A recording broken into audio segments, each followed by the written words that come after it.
everyone, welcome back to another video. As you can tell, I'm out on the lake today. So if you guys are familiar with the channel, you know that means it is windy on the ocean. We got pretty stiff northwest breeze the next few days, so we're out here on the lake. And if you guys aren't familiar with the channel, go ahead and hit that subscribe button if you like what you see. But yeah, we got fall definitely in the air. We're working on a little fall transition bite. So what I like to do once that grass starts to die off is drag a little swim bait. So we have a lot of 3 to 4 inch bait in the lake that I fish. So this right here matches the hatch pretty good. But any small swim bait like this, and then on an underspin. One of my favorites is just that Owner flashy swimmer. I like the screw lock, and I also like that it's weedless, so I can drag it through the sticks and the rocks on the bottom. But whatever your favorite is, the cool baits is another great choice. I just found fishing it the way I do, I get snagged quite a bit. But yeah, we're gonna try to put together a little bite on these little swim baits, and then from there we'll either fish a jig or kind of crawl a bigger swim bait to try to get like a kicker bite. But we'll see how the day goes. We are out here with Oliver and Riley from Big Bass Dreams, so I'll link their stuff down below. I'm not sure if they're going to post any videos from today, but if they do, I'll make sure to link it down below. But yeah, stay tuned. Should be a fun day.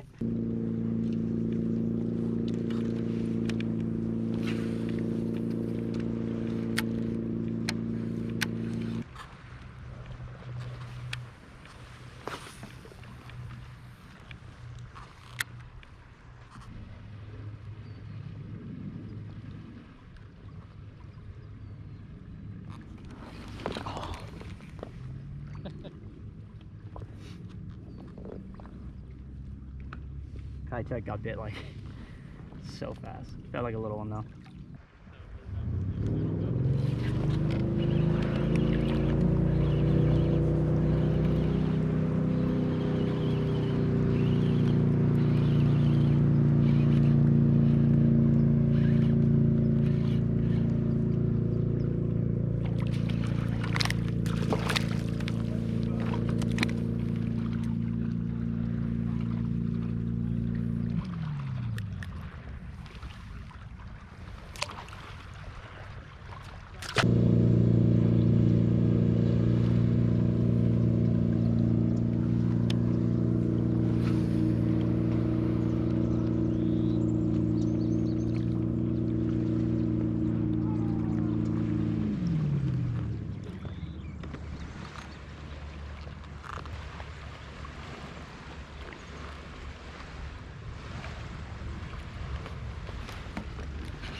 Feels like a better one.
All right, there's a proper one.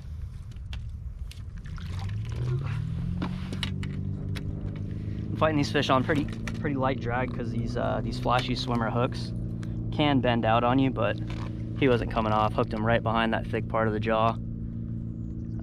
Only way he was coming off is if he broke me off, so just playing him on light line.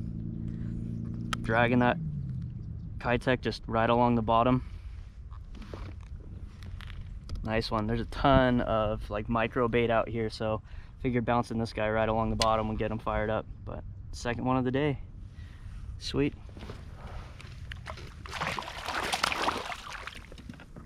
Let's go.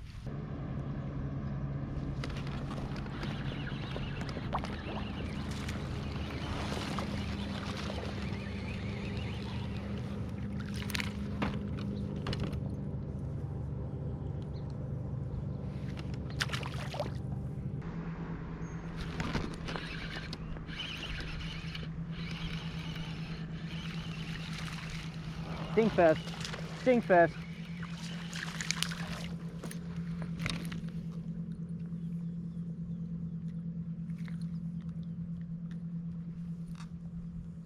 Oop.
There we go. Stand.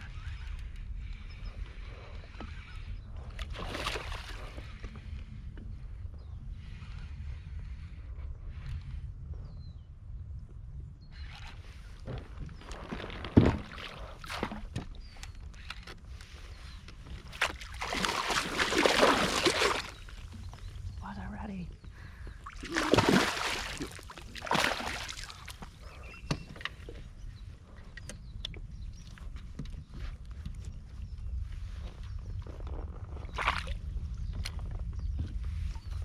Crawdad eater. Interesting.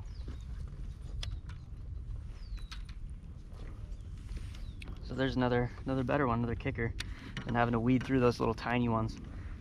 But during this fall transition, when they're keyed in on that micro bait, a lot of times if you're getting those small ones to eat consistently, you're gonna run into nicer fish eventually. So that was definitely one of them. Pinned him right where you want him, definitely not coming off.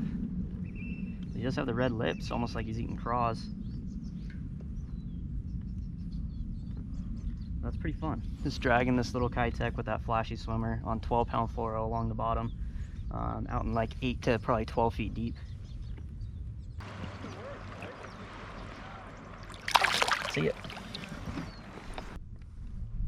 All right, so I will say one thing. It definitely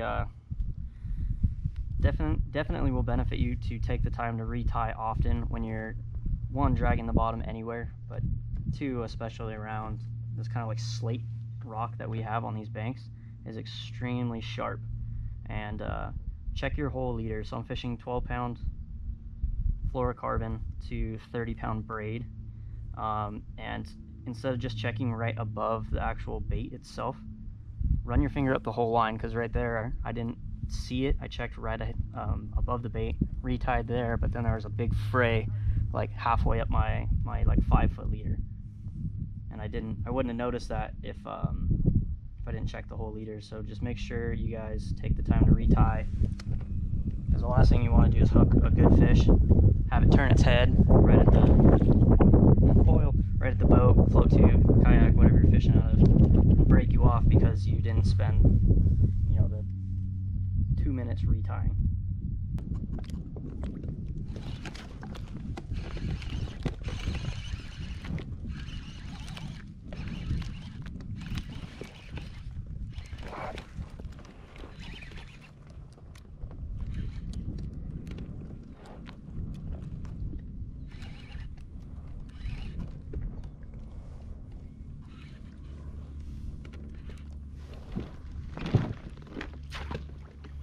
Right, there's another one, guys. There's another one.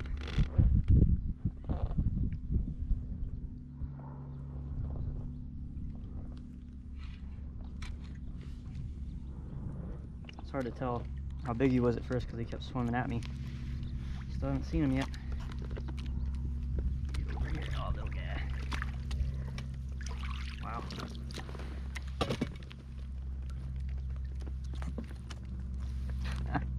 He acted bigger than he was. Like I said, I couldn't tell.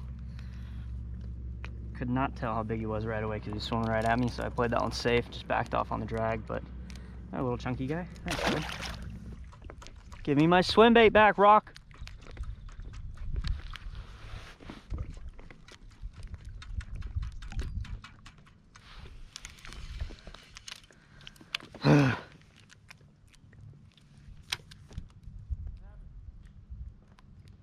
Just keep getting snagged on this. This point is real snaggy, but it's also real fishy.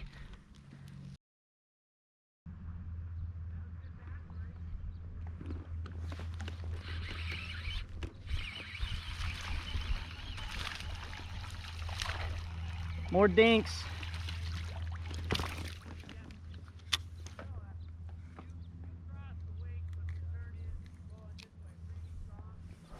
Yeah, like I was saying earlier, when you're fishing this method, you definitely got to weed through a fair share of little ones. So if that's not something you want to do, then this might not be for you. But in my opinion, it's just fun pulling on fish. The only downside is you go through Keitechs like crazy because they're so soft. So if that's kind of annoying to you, maybe try a different swim bait that doesn't rip as easily. Oh, boil. Watch this. Let's see.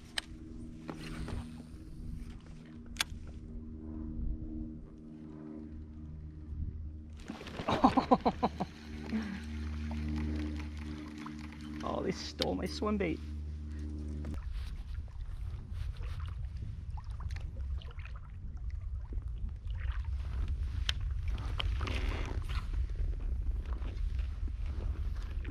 Love it. I wonder if we could pick them apart with the jig back there.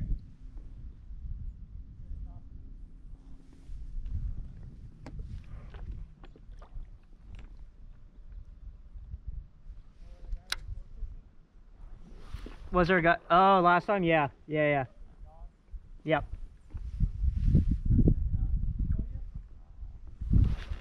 Oh, there's another good one. Ah.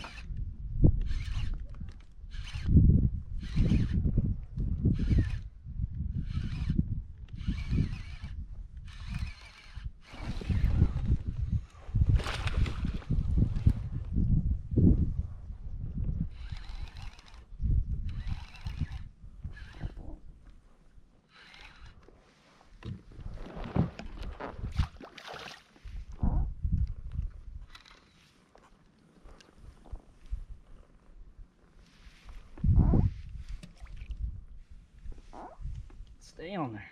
Stay on there.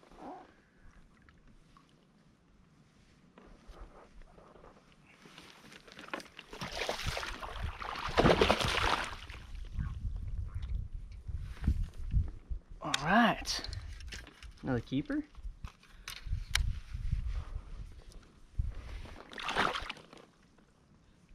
Oh, I hooked him in the tongue. Sorry, bud. Ouch. Doesn't feel very good. Another decent one. He's got a healed jaw. Looks like he broke his jaw. It's been caught a few times. Let this one go quick. Sorry about your tongue, bud. Not bleeding though. You should be fine. See ya. They are definitely keyed in on that small shad profile today. I can tell you that much.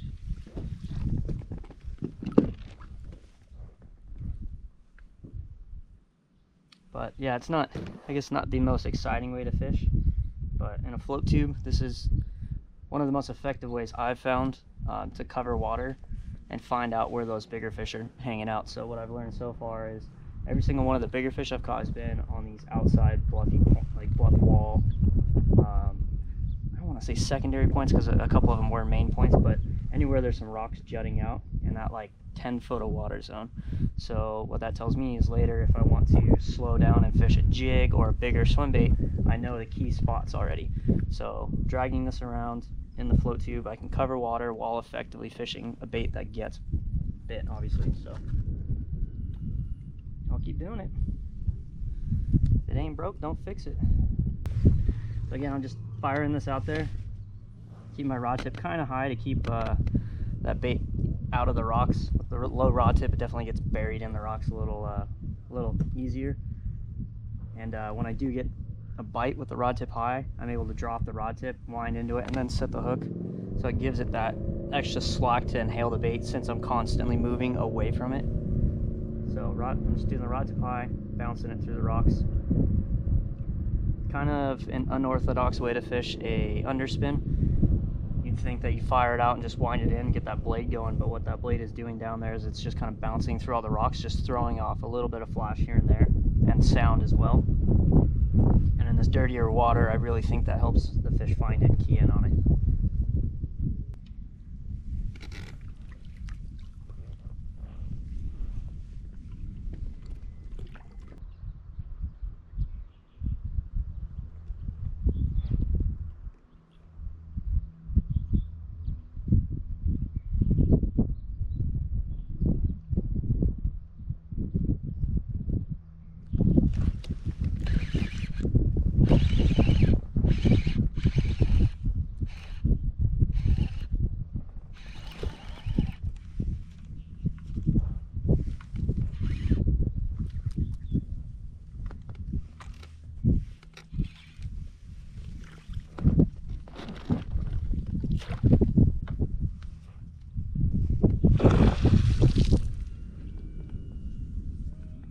I don't know what I hooked, dude. I think it's a carp.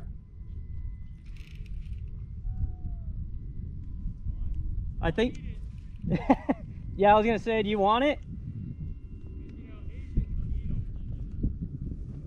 Dude, I'm pretty sure I hooked a carp.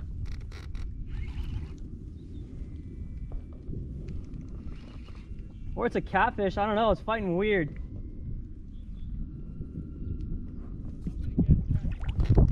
It was like really brown when it just came up though, I don't know.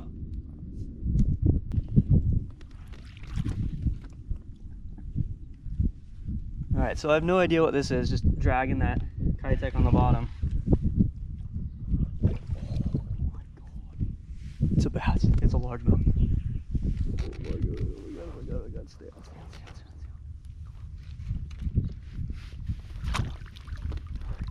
Oh, nope, it's just a good largemouth, dude. Woo! That'll keep.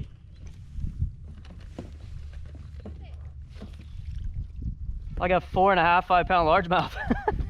Yeah. Oh man, I saw its back come up.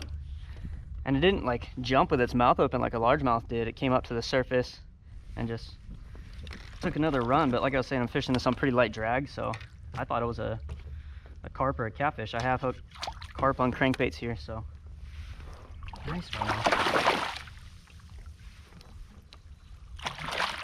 There we go.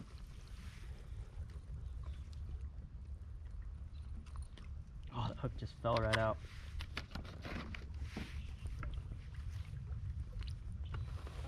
There we go. Big old mouth on that one. Sweet. Just dragging that little flashy swimmer with that Keitech.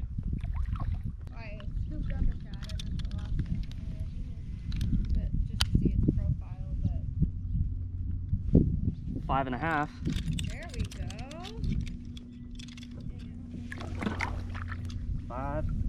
549.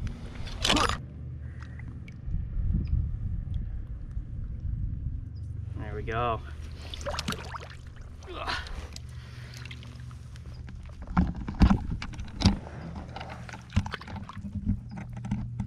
Oh man, that was a nice surprise there. Big old bucket mouth, 5.5 pounder on the little underspin. See ya.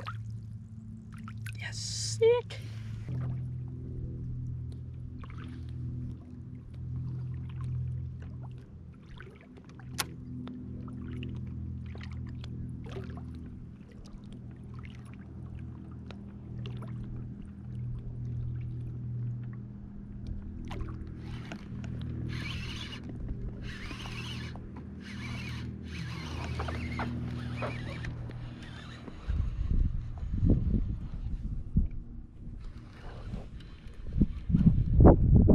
They only want that underspin, man.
Another decent one. Yeah, we've tried literally everything that you could possibly imagine to try to get other bites on something other than the underspin, but they've just been keyed in on that small presentation today. We've tried jigs, spinner baits, crankbaits, Nico rig, just literally everything. So when they're keyed in on something, they're keyed in on something. But all in all, still turned out to be a pretty fun day. Nice one to end it on. We're gonna kick back and go get some lunch now. But yeah, thanks for watching this one, guys. And again, if you haven't subscribed to the channel yet, make sure you click that subscribe button so you don't miss out on anything. And we'll see you on the next one. Later.